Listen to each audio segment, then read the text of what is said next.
¿cierto? Les encargo, por favor, si pueden apagar sus micros. Me da mucho gusto tenerlos y tenerlas aquí a todos ustedes.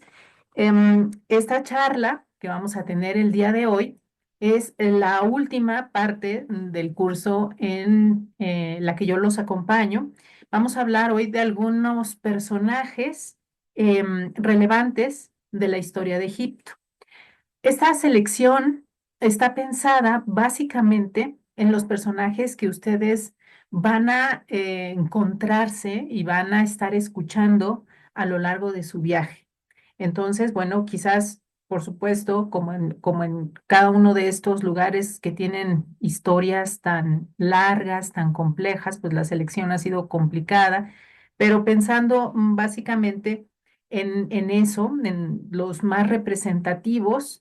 Al final agrego quizás algún nombre adicional para que ustedes tengan también el dato y si quieren al final, igualmente, pues conversamos si tienen alguna pregunta adicional o algún comentario, con mucho gusto, ya saben, estoy a sus órdenes. Entonces, bueno, pues vamos a iniciar con nuestra sesión sobre biografías de Egipto. Vamos a empezar hablando con un poquito más de detalle, aunque ya por supuesto en nuestras sesiones anteriores hemos mencionado de pasada estos nombres. No está de más tener algunos datos adicionales o bien que sirva para reforzar la información que ya hemos mencionado. Por supuesto, uno de los personajes que le han dado mucha fama también al antiguo Egipto, uno de los personajes legendarios, polémicos, es la figura del faraón Tutankamón, ¿cierto? Eh, Tutankamón, para que nos acordemos y nos ubiquemos en esta primera etapa de nuestra charla, vamos a estar en el antiguo Egipto con nuestros dos primeros personajes. Entonces, el faraón Tutankamón pertenece a la dinastía 18. ¿En dónde está la dinastía 18? En el Imperio Nuevo, ¿sí? Por supuesto, no quiere decir que antes no hubiera algunos otros personajes, ya los hemos mencionado en nuestras otras charlas, pero Tutankamón tiene un peso, una importancia particular para el pueblo egipcio. Es decir, no es solamente alguien que nos cuenta un episodio, un momento de la historia de Egipto, sino que por esta repercusión mundial que tuvo en su momento digamos, el descubrimiento de la tumba del faraón. Bueno, pues esto cambió muchas cosas en Egipto o cómo entender el antiguo Egipto. Es decir, tuvo bastantes repercusiones. Entonces ahí estamos en el antiguo Egipto, Imperio Nuevo, dinastía 18. Em, La tumba de Tutankamón, ahorita vamos a hablar también de algunos pormenores más. Recuerden ustedes, se encontró en el Valle de los Reyes, este lugar tan emblemático, esta necrópolis real que contiene de las más espectaculares tumbas que tiene el antiguo Egipto. Bueno, pues ahí fue donde se encontró la tumba de Tutankamón, como, digamos, pues ya a partir de los diferentes estudios y excavaciones y demás, bueno, pues se concretó que estaban también las otras tumbas de faraones muy importantes como Tutmosis III, ¿verdad? Que comentábamos en una ocasión pasada, que tienen ustedes aquí en Bogotá un monumento que recuerda a Tutmosis III, regalo del mismo Egipto. Entonces, bueno, Tutmosis III también es un personaje importante y algún otro faraón del que vamos a hablar a continuación, ¿sí? Entonces, en el Valle de los Reyes, aquí tienen esta otra gráfica para que lo recordemos y lo ubiquemos muy bien. Una imagen de la tumba de Tutankamón, digamos, de la entrada y por supuesto, pues es hacia abajo. Y aquí una imagen ya a color, ¿verdad? Del momento o de uno de los momentos en el que Howard Carter, el arqueólogo que descubrió la tumba de Tutankamón ahí el 4 de noviembre de 1922, un momento particularmente interesante y muy especial para la arqueología. Entonces, bueno, ahí tenemos a Howard Carter limpiando, ¿verdad? Como la última parte del sarcófago de Tutankamón. Y aquí alguna imagen, esta imagen es viejita, ¿verdad? Ya no está totalmente así, es la tumba de Tutankamón, la KB62, por su número de clasificación. Aquí tenemos otra imagen, esta imagen es una fotografía mía de recientemente, cuando fui este año. Bueno, pues ahí está Tutankamón, ¿sí? En su tumba. Él se calcula, aquí por supuesto tenemos esta gran máscara de oro espectacular, una pieza magnífica que está, por lo menos yo la vi todavía en el Museo de El Cairo. Vamos a ver si se queda ahí, porque en el Museo del Cairo estaba todavía parte del tesoro de Tutankamón, de la tumba de Tutankamón, pero no sé si todas estas piezas vayan a trasladarse al museo nuevo, al gran museo nuevo que estaba, que se abría y que no se abría. Probablemente se trasladen allá. O bien, bueno, pues el Museo del Cairo conserve algunas de estas joyas espectaculares.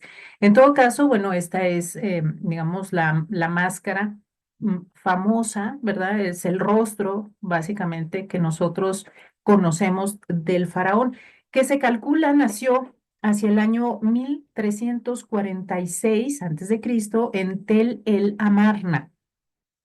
Tel el Amarna fue la capital que se mandó construir a Kenatón, ¿sí? Este faraón, recordarán ustedes que tiene también su polémica, es un personaje al que algunos ven como un reformador religioso y otros como un hereje o como un loco, etcétera. Bueno, en esta capital, Tel el Amarna, nació Tutankamón. Y el tema es que, pues, al morir Akenatón, este muchacho, este joven faraón, accede al trono aproximadamente en el 1336 y pues tendría alrededor de unos 9 añitos. Estaba muy pequeño cuando fue nombrado faraón, ¿sí? Se ha podido confirmar que Tutankamón era hijo de Akenatón, pero el tema es que no era hijo de Nefertiti. Ustedes recordarán que los faraones pues tenían varias esposas y concubinas, entonces tenían una esposa principal o favorita, pero asimismo pues tenían otras mujeres que, con las cuales cohabitaban para también tener descendencia. Y bueno, esto pues era necesario también porque ustedes recordarán que había una fuerte costumbre de endogamia dentro de la realeza egipcia y entonces los faraones se casaban casi siempre con sus hermanas o medias hermanas, pero la idea era conservar la sangre real. Bueno, entonces Akenatón tuvo con Nefertiti por lo menos 3 hijas, pero no un hijo varón. Por eso es que se ha podido constatar, sí, que era hijo de Akenatón, pero la madre de Tutankamón, pues de ella todavía no se tiene certeza sobre quién haya sido. O sea, hay algunas teorías, por supuesto, pero una certeza todavía no. Am, Tutankamón, por su juventud, pero también por precisamente tener una condición física compleja, ¿sí? Él no estaba sano, no tuvo una larga vida, ¿sí? Él va a morir muy joven también, entonces no tuvo realmente mucho tiempo para poder realizar grandes hazañas como vamos a ver a continuación con nuestro siguiente personaje. Em, y sin embargo, pues es uno de los faraones que más recordamos. Lo que sí llegó a ser Tutankamón, esto es importante, y es importante tenerlo presente, es que después de todo el relajo, el desorden que se dio por cuenta de las reformas de Akenatón, a Tutankamón le eh, tocó pues restituir y volver al orden todo lo que Akenatón había desbaratado. Entonces, restituyó el culto nacional de Amón, regresó a Tebas, ¿sí? Y también restituyó a Tebas como la capital principal. Esto es muy importante. Em, Algunas otras cosas también vamos a mirar de Tutankamón, y es que gracias a lo que se encontró en su tumba y a la misma momia, en el caso de Tutankamón, pero las otras momias de los faraones, pues igualmente eh, nos han brindado información diversa. Es decir, la ciencia le ha preguntado insistentemente a los faraones muchas preguntas, ¿no? O sea, muchas cosas, muchas inquietudes. ¿Cuál era su alimentación? ¿Qué enfermedades padecían? Algunas costumbres, si practicaban frecuentemente alguna actividad, es decir, si tenían lesiones, etcétera. Todo esto se puede, y más, por supuesto, se puede observar a través del análisis de las momias. Y ahora con la tecnología, pues tenemos afortunadamente, digamos, la capacidad tecnológica de analizar las momias sin hacerles daño, es decir, sin romper los vendajes, etcétera, sino que con escáneres se puede, digamos, establecer un estudio bastante completo, un análisis, sin tener que maltratar tanto a el cuerpo momificado. Por otro lado, también el ajuar que se encontró en la tumba de Tutankamón, bueno, nos dio información sobre cuáles eran los objetos más preciados que se consideraban importantes para que acompañaran al faraón en su camino en el más allá. Pero además, algunos de estos objetos nos hablan de una manera, pues, casi idealizada, pero siguen representando momentos de la vida del faraón. Entonces nos hablan, por ejemplo, de la relación que él tenía con su esposa, Angesenamón, era el nombre de su media hermana con la que Tutankamón se había casado.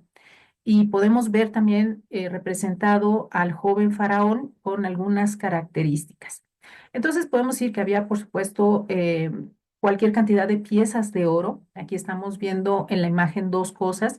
Un gráfico de la tumba de Tutankamón, ¿cierto? Que esta es la entrada. Aquí, pues arriba está la imagen que yo les enseñé hace un momento, la fotografía. Y bueno, Howard Carter entró, ¿cierto?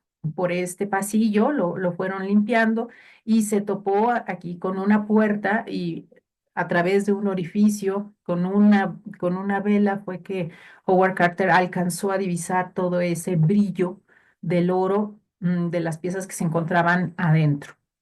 Entonces tenemos que había estas cámaras repletas de objetos para el servicio del faraón, y luego una cámara propiamente del sarcófago en donde se encontraba el faraón, que estaba dentro de varios sarcófagos. Era como de estas muñequitas rusas, las matrushkas, que es una muñequita abajo de otra, abajo de otra. Bueno, hagan de cuenta, ese es el mismo sistema que había para proteger. O sea, había un gran sarcófago gigante, y por dentro varios sarcófagos cada vez más pequeños, hasta llegar al último, que era donde efectivamente ya se encontraba la momia del faraón. Entonces había varias cámaras con objetos.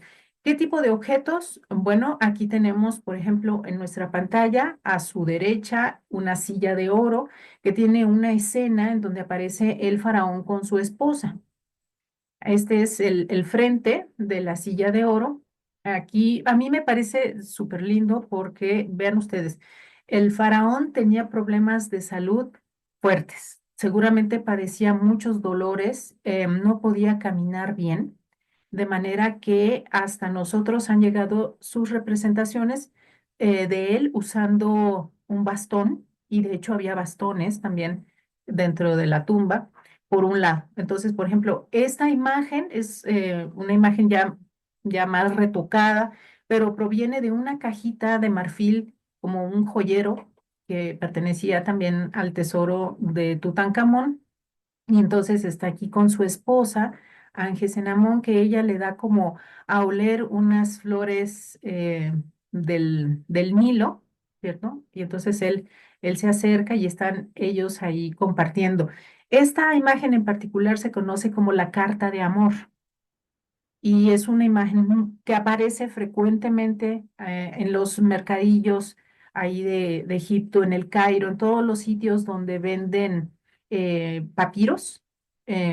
Ahí siempre anda esta imagen porque es muy linda y se encuentra fácilmente. Y por otro lado, esta otra imagen que también es muy popular y que se encuentra también por muchos lugares, es el faraón, por supuesto, con su esposa Angesenamón, y vean ustedes, ella trae como un ungüento en una mano y le está poniendo algo en el hombro. Fíjense que es el lado izquierdo del faraón, es el pie que tenía el contrahecho, pero seguramente todo su lado izquierdo, por caminar mal, por tener una mala postura, no poderse apoyar adecuadamente, le producía dolores. Entonces aquí vemos en otra escena, pues a Angesenamón tratando de aliviar un poco en un gesto de cariño a su esposo y él sentadito ahí pues se deja consentir, ¿verdad? El joven faraón. Aquí tenemos esta otra imagen un poco más de cerca. Es una reconstrucción de cómo se encontraron las cosas dentro de esta cámara. Aquí tenemos cosas muy interesantes como un carruaje completo con sus ruedas, o sea, como listo para armar. En caso de que el faraón en la otra vida iniciara una guerra, pues tenía su carro de guerra, ¿cierto? Aquí tenemos como cajas y jarrones como para víveres. ¿Sí? Debieron haber contenido aceites y algunas otras sustancias, quizás vino, etcétera, un taburete, es decir, aquí tenemos como otra pieza magnífica de oro que era como un reclinatorio, ¿cierto? Más o menos, y pues diferentes objetos para que el faraón estuviera cómodo y con todo lo necesario. Esta pieza también magnífica, vean ustedes, es un templete ritual em, calculado, bueno, no calculado. Howard Carter hizo el inventario exacto. Él era un hombre muy meticuloso, casi obsesivo, el arqueólogo. Entonces, bueno, se encontraron más de 5,000 piezas en la tumba de Tutankamón, la mayoría de oro, y son piezas excepcionales. Algunas joyas, por ejemplo, y un acercamiento a algunas pequeñas piezas, algunas pequeñas figuras como estas que tienen ustedes en su pantalla. Ven el detalle y la magnífica hechura, ¿verdad? De cada una de ellas, con pendientes o aretes y un anillo que tenemos ahí en su pantalla. Am, Bueno, decíamos que gracias a la ciencia, pues ahora podemos incluso tener una idea, porque con la digitalización a partir de su momia se ha podido hacer la reconstrucción facial del faraón. Y vean ustedes, pues era un joven adolescente. Esta es una reconstrucción del posible rostro que haya tenido el faraón.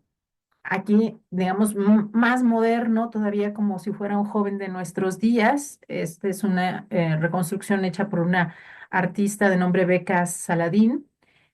Cómo luciría Tutankamón en nuestros días a partir de la reconstrucción digital que se hizo por su momia.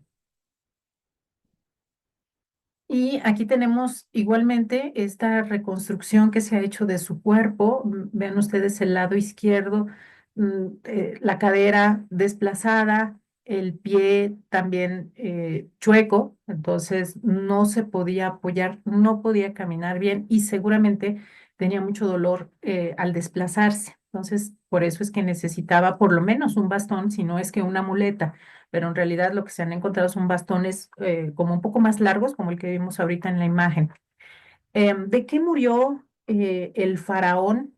Bueno, por esta condición física, parece ser que él tuvo a lo largo de su vida pues varios problemas, pero lo que lo llevó a la muerte, según el estudio que tenemos aquí en la pantalla, es una herida en la pierna que le provocó gangrena. Pero igualmente se menciona una infección por malaria y bueno, finalmente el faraón seguramente ya tenía una debilidad crónica en su organismo y no se pudo sobreponer a todas estas condiciones, ¿verdad? Entonces, bueno, ahí su momia, eh, la estatura que debió tener Tutankamón, aproximadamente unos 68, o sea que era alto, digamos, para los estándares de aquel momento, y con la postura, pues, clásica, ¿no? Que tenían las momias reales. Aquí, por ejemplo, tenemos este árbol genealógico de Tutankamón.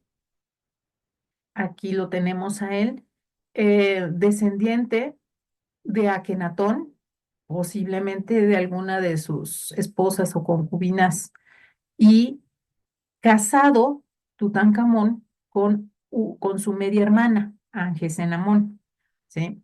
Y ella sí, hija de Akenatón y Nefertiti.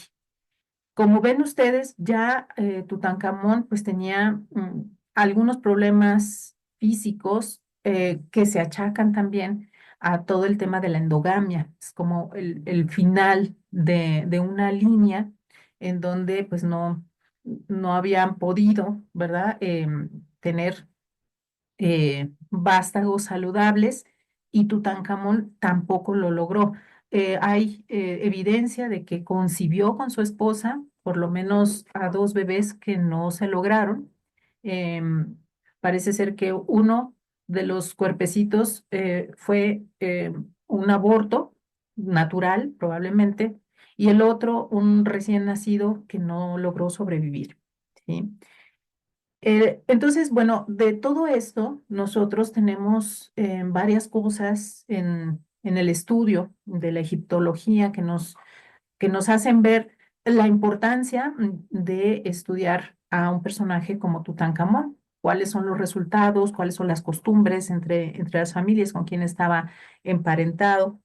Eh, y finalmente, con respecto a Tutankamón, decir que también, además de toda la información que él nos sigue dando, esta noticia sobre el descubrimiento de su tumba, pues impactó, o sea, fuertemente al mundo entero. Fue un descubrimiento muy mediático, representó uno de los hitos más importantes para la egiptología, es decir, superado, comparado quizás después con el descubrimiento de los guerreros de terracota allá en China, en Xi'an. em, Era una cosa espectacular. Ahora, también impactó fuertemente al pueblo egipcio en un momento, porque era 1922, recordarán que lo mencionamos la vez pasada, un momento en el que precisamente Egipto iba a tener ya su carácter de independiente. Entonces, en ese momento, con todos los ojos del mundo mirando a Egipto por cuenta de este gran hallazgo, pues también para el pueblo egipcio fue muy importante. Por otro lado, la egiptología, la arqueología misma no volvió a ser igual, ¿sí? Entonces ya con la tumba de Tutankamón se hizo súper conciencia de lo cuidadosos que tenían que ser los arqueólogos y demás especialistas al trabajar en una zona para tener algún descubrimiento importante.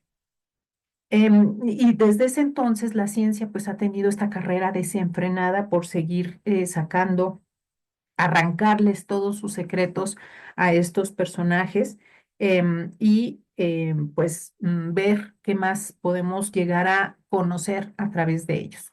Pues, en resumen, pues aquí tenemos esta infografía sobre el joven Tutankamón, faraón de Egipto. Él se llamaba Tut, acuérdense. Ankh es la llave de la vida y Amón, pues es el dios nacional que él restituyó, ¿cierto? O sea, ya no es Atón como su padre, el dios principal de su padre, sino es Amón.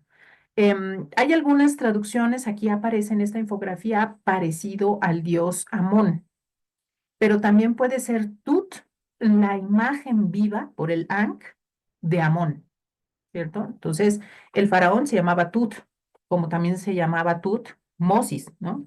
Bueno, entonces Tut era el nombre del faraón Y el resto, bueno, pues es este nombre, ellos tenían varios nombres, ¿no? Tutankamón, su nombre de faraón.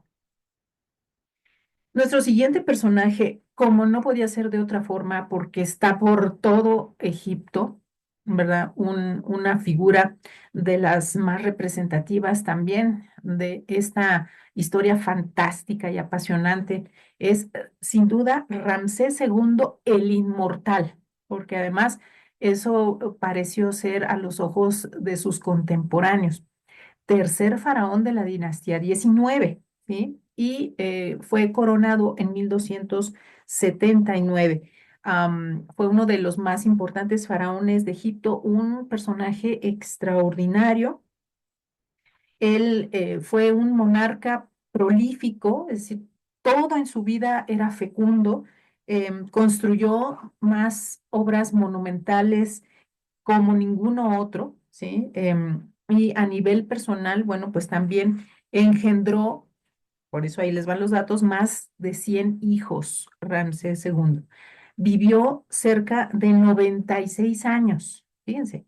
Y luego, pues resulta que, como ustedes se podrán imaginar, cuando finalmente murió el faraón, ninguno de sus súbditos había conocido a otro faraón, por lo que su muerte pues causó un poco de pánico, ¿cierto?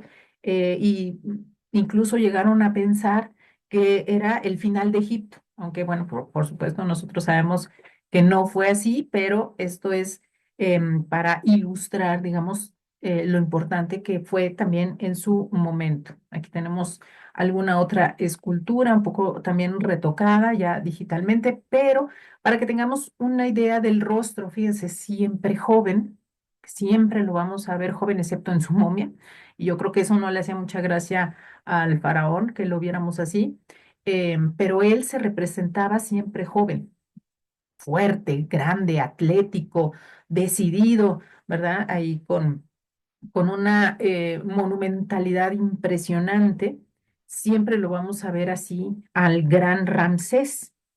Eh, faraón, bueno, pues él sí emprendió conquistas por lo menos campañas militares importantes.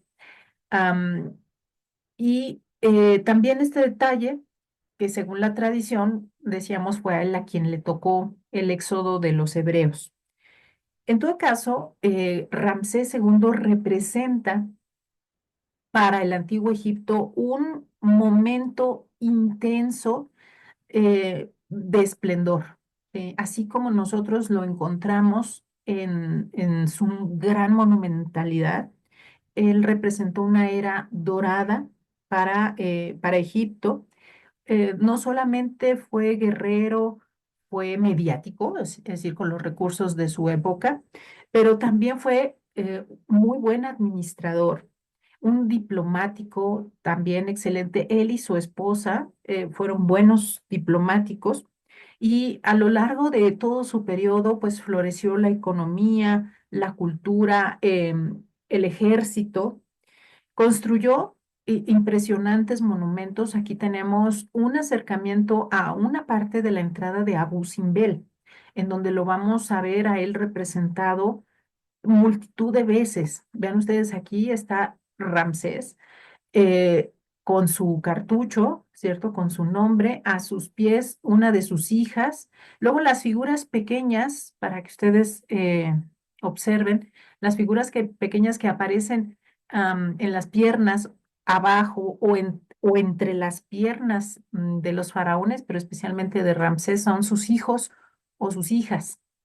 Y bueno, pues ahí vemos en una de estas eh, figuras, bueno, que aparece aquí también una de sus hijas. Tuvo muchas esposas, Ramsés, pero la principal fue Nefertari, ¿sí? Aquí tenemos nuevamente, digamos, ejemplos de esta representación de Ramsés II. En esta imagen de la izquierda es el Ramesseum, que está cerca de Luxor. El Ramesseum se llama así y así le puso Champollion, por cierto, precisamente porque estas esculturas lo representan, ¿sí? no están completas, pero es el faraón en una pose osiriaca, recuerdan ustedes, ¿no? A Osiris, y entonces esta pose es así, osiriaca. Dentro de Abu Simbel está representado también Ramsés, es decir, Ramsés inunda el paisaje y lo hace a todo lo largo del Nilo, ¿sí? O sea, desde Abu Simbel hasta Memphis lo vemos permanentemente. Aquí tenemos una imagen de Nefertari, que fue su esposa favorita, parece ser que su gran amor, y ella pues murió muchísimo antes que él, pero se sabe que todavía, por ejemplo, en la batalla de Kadesh, mientras Ramsés estaba encontrándose con los hititas y dándose duro con ellos, ella por su parte también estaba, por un lado, haciéndose cargo de la regencia del gobierno, pero también estaba moviendo los hilos como diplomática, o sea, ejerciendo un papel ahí de intermediaria para detener el conflicto. En prueba de esta gran consideración en la que la tenía Ramsés II, pues está, no olvidemos, este templo de Hathor, en donde se representa a la reina Nefertari del mismo tamaño que su esposo, es decir, como su igual, ¿cierto? Hathor, que era, como recordaremos, la diosa del amor y la belleza, y este templo a Nefertari, en su advocación de la diosa Hathor, pues es un raro ejemplo, ¿verdad?, de templos dedicados a mujeres en el antiguo Egipto. Nefertari, entonces, una compañera importante de Ramsés II, que fue este personaje extraordinario. Otro detalle que vamos a ver de Ramsés, y que ustedes seguramente van a poder encontrar en diferentes momentos, que siempre se está agarrando de las mechas a los vencidos.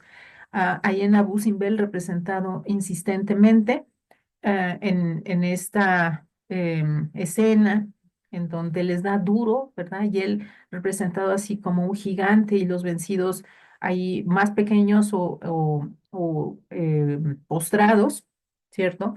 Bueno, que todas estas imágenes daban cuenta, y otros faraones van a reproducir posteriormente, pues daban cuenta de esta grandeza, del poder y de lo que era capaz y de lo que había hecho Ramsés II, ¿sí? Como decíamos, pues murió casi centenario después de 66 años de reinado. Él mismo enterró a muchos de sus hijos. em, y la momia de Ramsés fue descubierta en 1881 en la tumba KB7, ahí mismo del Valle de los Reyes, como hemos mencionado, y ha sido expuesta. Él ha seguido viajando, él tiene agenda llena. Pues él ha viajado por varios lugares del mundo, y hoy se puede visitar, se puede ver al faraón en el Museo de la Civilización Egipcia. Entonces, igualmente, a partir de su momia, veamos que quedó viejito, viejito. Tenemos una reconstrucción, igual son teorías, pero por lo menos tenemos alguna idea de cómo pudo haber sido el faraón ya en su edad avanzada, y aquí tenemos un dibujo también a partir de su momia. Así es como la ciencia nos ayuda a ponerle un rostro a estos importantes personajes. Dos del antiguo Egipto, los infaltables, que pues es importante tener algunos detalles adicionales de ellos. A continuación, avanzamos nuevamente en el tiempo, llegamos hasta el Egipto musulmán, porque para hablar un poquito con más detalle de este otro gran personaje, también del cual se oye, se sigue hablando en el Cairo, ¿sí? Saladino, a quien nosotros llamamos Saladino, cuyo nombre era Salah ad-Din Yusuf ibn Ayub, ¿sí? Recuerden que él fundó la dinastía Ayubí por su nombre, ¿sí? Ayub. Bueno, Saladino, entonces, es este otro personaje mítico, ya de la época musulmana egipcia, pero ha sido uno de los grandes líderes militares, políticos, de los más importantes en el mundo islámico. Ni siquiera es solo para la historia de Egipto, sino dentro del mundo islámico, Saladino es un infaltable.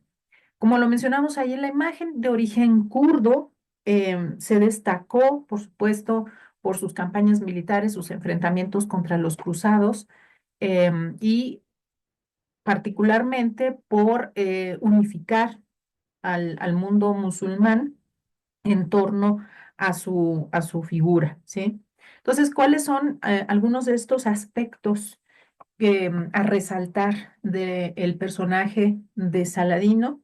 Entonces, el de gran unificador del mundo islámico, y a partir de eso, entonces, expandir su poder de Egipto a Siria. Recuerden que él se nombró sultán de Egipto y Siria, pero también alcanzó partes de Mesopotamia y puso fin a las divisiones y rencillas que había en aquel momento entre los musulmanes que no ayudaban, por supuesto, porque justo estaban en el periodo en el que la cristiandad les había declarado la guerra. Entonces, bueno, otro elemento también que se recuerda muchísimo de Saladino fue precisamente que fue conquistador de Jerusalén, después de que él reorganiza el mundo islámico en torno a su figura y él se consolida como el líder.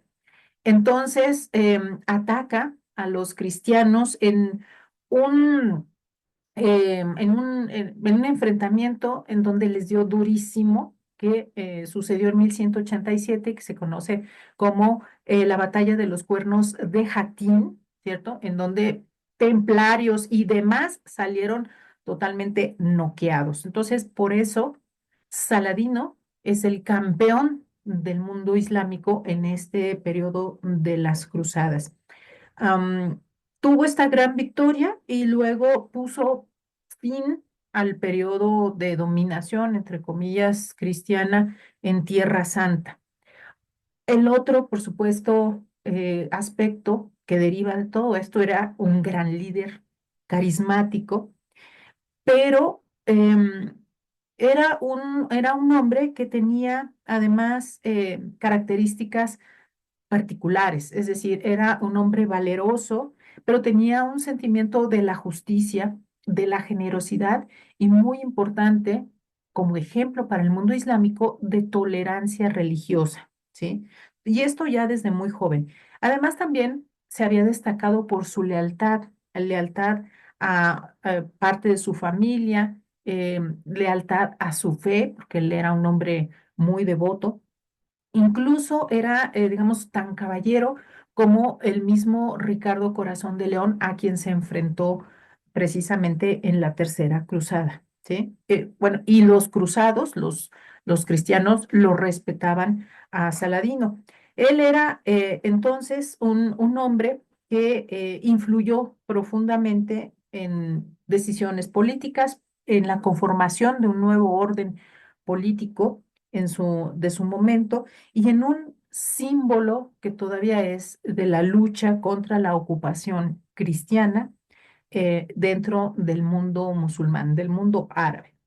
Y finalmente, otros aspectos de su personalidad es este sentimiento, este principio de equidad que él tenía, una personalidad austera, pero finalmente generoso, ¿sí? Él no era eh, tampoco vengativo, respetaba a sus enemigos y bueno, pues demostraba todo esto con los demás y eso incluía a los cristianos con los que él trató bastante.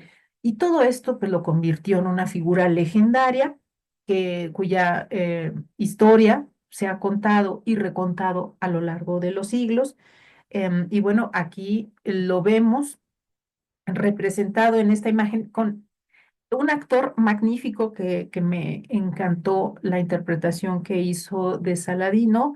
Ghassan Massoud fue el actor que lo representó en esta película que probablemente ustedes hayan visto, de La Cruzada, o también conocida como El Reino de los Cielos, de 2005, en donde también está Orlando Bloom y algunos otros actores. Entonces, si pueden verla, pues recomendado.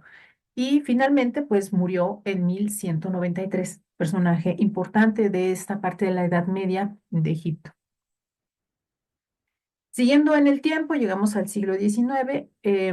Mohamed Ali del cual también mencionamos así muy rápidamente en nuestra última sesión, pero fundamental también, su nombre suena mucho en el Cairo, lo siguen recordando, es el considerado padre del Egipto moderno. Ya decíamos que él había tenido am, parte importante en la idea, sí, en la conformación, en el surgimiento de la idea de un nuevo Egipto. Por eso es fundamental la figura de Mohamed Ali, reconocido entonces porque transformó radicalmente el país a principios del siglo XIX.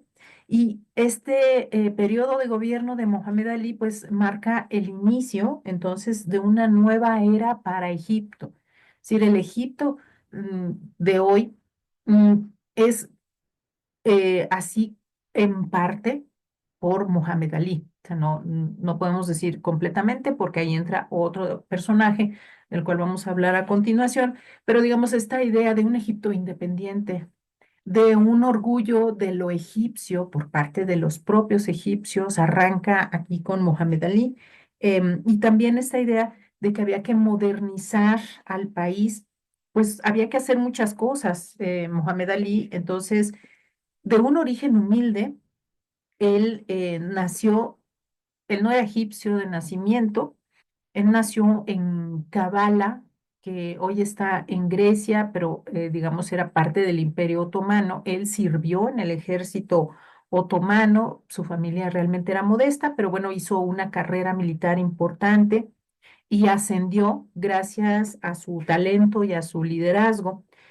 Fue enviado a Egipto en una expedición y aprovechando la inestabilidad del país, la lejanía con la metrópoli, ¿no? Con Estambul, y también, pues, un momento, ya decíamos la vez pasada, en donde el Imperio Otomano había dejado de ser la gran potencia que fue en el siglo XVI, de manera que Egipto quedaba muy lejos de la capital y eh, Mohamed Ali vio ahí una oportunidad para emprender todas estas reformas que él tenía en mente, ¿sí? Modernizar Egipto pues implicaba reformar el ejército, un desarrollo industrial importante, es decir, había que hacer reformas en el campo, introdujo nuevas técnicas agrícolas y otros cultivos como el algodón.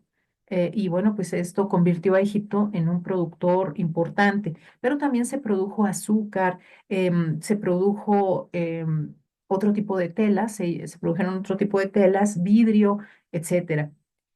Y por supuesto también tenía perspectivas de una expansión territorial y en todo esto, que no se nos olvide, estaba muy involucrado también su hijo y su importante lugarteniente, Ibrahim Pasha, eh, cuyo nombre también es muy recordado actualmente ahí en el Cairo, ¿vale? Su legado, podemos decir entonces, el de Mohamed Ali, que no solamente es el padre del Egipto moderno, sino también fue fundador de una dinastía que gobernó Egipto hasta 1952, hasta que finalmente fue derrocada la monarquía en Egipto, ¿sí? Por Nasser.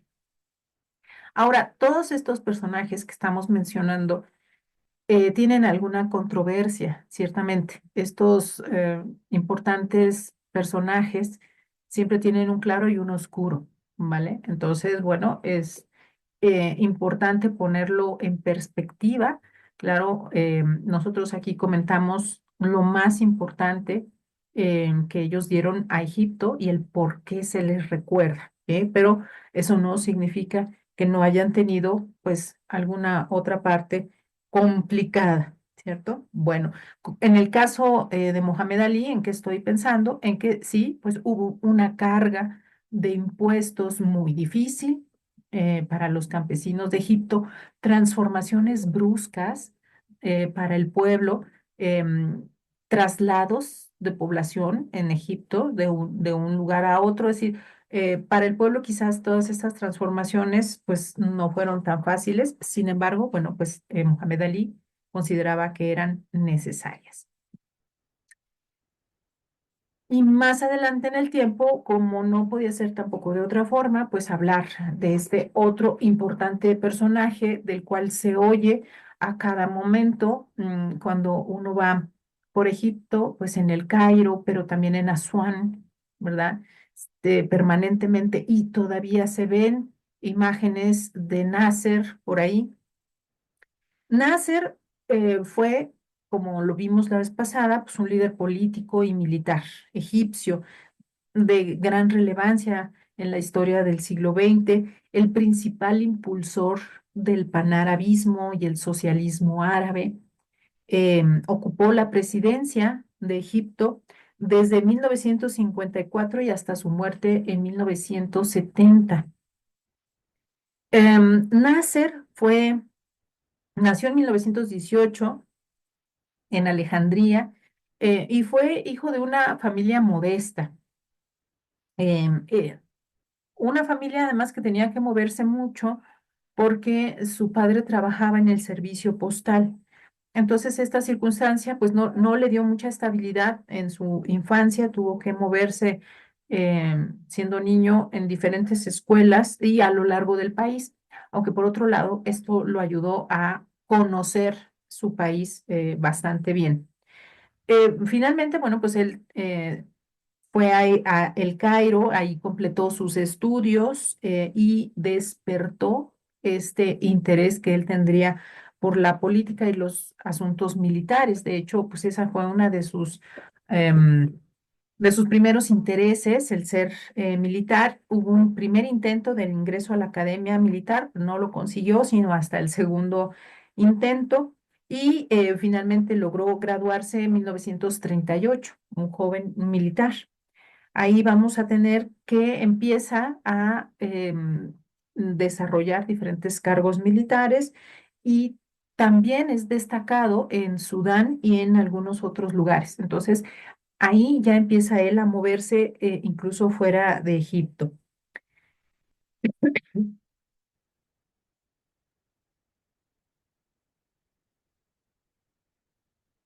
El tema del nacionalismo egipcio, como ya mencionamos, arranca con Mohamed Ali y esto va increciendo por diferentes acontecimientos que hablamos la vez pasada. Esto, finalmente, todas estas ideas que ya estaban en el ambiente, bueno, pues van a hacer que este joven militar se involucre muy rápidamente en movimientos, ¿verdad? Que están en contra de algunos otros países y asimismo identificarse con los países árabes. El nacionalismo entonces es de las primeras líneas ideológicas que va a tener Nasser incluso dentro de su familia, porque decíamos, este nacionalismo va creciendo desde el momento de Mohamed Ali, pero lo lleva a formar también una visión política muy importante y participa en movimientos estudiantiles, en actividades políticas, ya como militar y gracias a su formación como militar, pues esto va a moldear también su carácter y le va a proporcionar, por supuesto, habilidades y estrategias como líder para, llegado el momento, a hacerse cargo de la revolución, ¿sí? La revolución de 1952. Aquí lo vemos en una fotografía con otros militares, oficiales libres, era como se llamaba este grupo, Mohammad Naguib, que también fue uno de los líderes iniciales y bueno, Gamal Abdel Nasser ahí en la pantalla. Después del golpe de Estado en 1952 y el derrocamiento de la monarquía, pues ya lo tenemos a él, poco después va a estar en el poder, desarrollando, entonces, ahora sí, dándole rienda suelta a toda su ideología política de base nacionalista, pero un nacionalismo árabe, ¿cierto? Como habíamos mencionado, un nacionalismo árabe coqueteando con el socialismo y sin perder de vista también que a Nasser le va a tocar el periodo de la Guerra Fría, entonces siempre girando entre estos dos polos, jugando un poco con las fuerzas, metiéndose en conflictos muy complicados, ¿verdad? Se le recuerda, por supuesto, por su alianza contra Israel en los diferentes conflictos que comentamos también la vez anterior, pero por supuesto por la nacionalización del canal de Suez, que generó toda una crisis internacional que lo llevó a la guerra en 1956 y que finalmente consiguió para Egipto, ¿sí? Es decir, a pesar de que en esta guerra de los 6 días o la guerra del Suez, Egipto estaba siendo apaleado militarmente, sin embargo, o sea, esto cambia y consigue entonces el control sobre el canal. Es una figura entonces fundamental para el Egipto moderno, que se recuerda, todavía que está muy presente entre la gente y que bueno, pues digamos, cada vez, ¿no? que se habla del canal de Suez, cada vez que se habla de la represa de Asuán, que también era una construcción impresionante, ya habíamos visto también toda la ingeniería, ¿sí? La obra faraónica de la Edad Moderna que se hizo para rescatar a Abu Simbel y al mismo tiempo lograr esta importante obra que necesitaba Egipto para, pues, digamos, poder darle de comer a su población, ¿verdad? La represa de Asuán. Aquí esta alianza que hizo con Siria y algunas de estas imágenes que veíamos la vez pasada, incluyendo a Nikita Khrushchev. Es entonces Nasser una figura importante para tener presente. Finalmente, una figura adicional, un personaje también que podemos mencionar, esto sí, no se ve tanto a lo largo del recorrido por los lugares, pero sí es importante saber porque es parte del orgullo de los egipcios, es el Premio Nobel de Literatura Naguib Mahfouz, el escritor que nació en 1911, murió en 2016, que fue el primer escritor árabe en recibir el Premio Nobel de Literatura, y esto lo recibió en 1988. Sus obras son importantes porque exploran la vida cotidiana de El Cairo. Es un personaje importante. Ustedes saben que en la literatura hay ciudades que son personajes, que son protagonistas de historias. Bueno, en el caso de Egipto también tienen un escritor que ha puesto a El Cairo como protagonista, la sociedad egipcia, digamos, los diferentes personajes y figuras literarias que Mahfouz ha llevado, ¿verdad? A renombre internacional. Su obra más famosa es El Callejón de los Milagros y está ambientada en una ciudad cosmopolita de esplendoroso pasado. Es un clásico de la literatura contemporánea y una de las mejores obras de Mahfouz. Entonces, bueno, recomendación, si es que ustedes no lo tenían ahí en el radar, pueden leer o releer El Callejón de los Milagros para también tener otra perspectiva de El Cairo. Y pues con esto, ¿verdad? Cerramos nuestra sesión. Hay un otro premio Nobel, antes de otra cosa, un premio Nobel de paz egipcio y fue Anwar el Sadat, el sucesor de Nasser. Este expresidente egipcio recibió el Premio Nobel de la Paz en 1978 por los esfuerzos que estaba haciendo para pues calmar la situación en el Medio Oriente a partir de los acuerdos de Camp David en Israel que también habíamos mencionado ya anteriormente. Entonces, bueno, aquí les tenemos esta recomendación y es lo que yo quería comentarles en esta sesión.